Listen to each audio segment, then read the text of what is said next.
Hey, nice to see you, and thanks for sticking with us here on Lowcountry Money Talk. And if you're just tuning in, we have an expert here at the table. In fact, an expert so much so I wish we could record the breaks because we learn a lot on the breaks too. Yeah. Phil Bloyd is with Revolutionary Financial Group. We're talking, of course, money. We're talking about what you do, and we're touching on really just scratching the surface here on some topics. But thanks for being here today. Hey, thanks for having me. So before the break, in case you missed it, we talked a little bit about inflation. And, you know, as we go along, this is our very first episode for those of you who are just tuning in. As we go along here and throughout the season of Lowcountry Money Talk, we're going to deep dive into some fun topics. Sure. Maybe some nerve-wracking topics, right, as we talk money. They could be. Yeah, it depends. And, of course, make sure we're educating the public a little bit here. And that's where you come in, Phil. You're doing the educating. I'm really just asking the questions. But we gave you a little teaser before the break about required minimum distributions. Right. You made us a little nervous. Let's talk a little bit about that and what we look forward to here. Right. So required minimum distribution, if I'm 72, it used to be 70 and a half. We were talking about those half birthdays earlier. Indeed. Right? Yeah. So the Secure Act changed the age to 72. So now we can get rid of that half. So if I'm 72, typically I'm going to have to take a certain amount out of my qualified tax plan. So it could be a 401k, it could be a traditional IRA.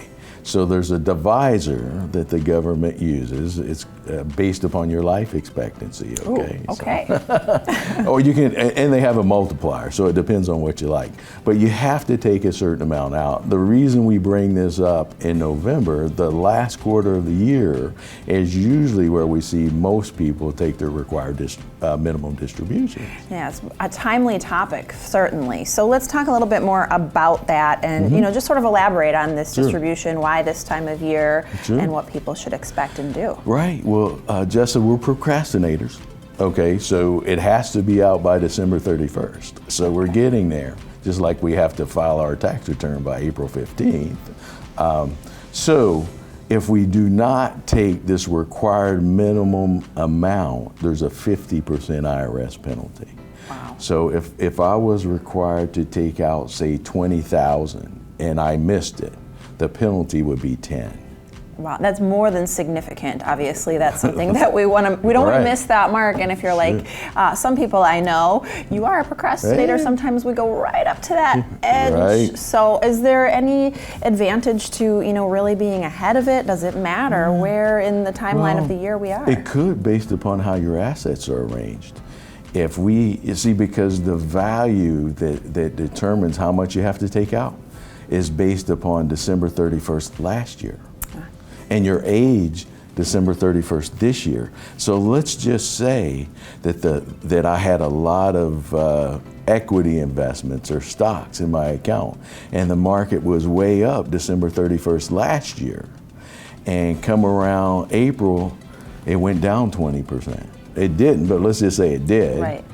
Well, wow, I'm going to say, well, I'm just going to wait because I have till December. But what if it went down another 10%? Sure. And it never came back. And I'm going to wait and wait and wait till I can't wait any longer. And then I'm going to have to take a higher ratio out of a lower number, which can cause a lot of problems because I have to withdraw the taxes.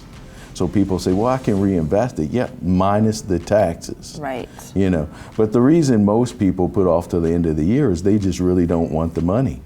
They don't need it, and they don't want to pay taxes on it, so they push it out as far as possible. Absolutely. So a lot of considerations there, and that's where having the expert on your side is key. I'm going to put you under the gun here. We have 49 seconds. Okay. Can you give us some teasers into what we can expect throughout the season? Let's go over some things. So what we want to do is go over some topics that I see every day in my practice as people come in. So one thing we'll talk about, the bulls and the bears.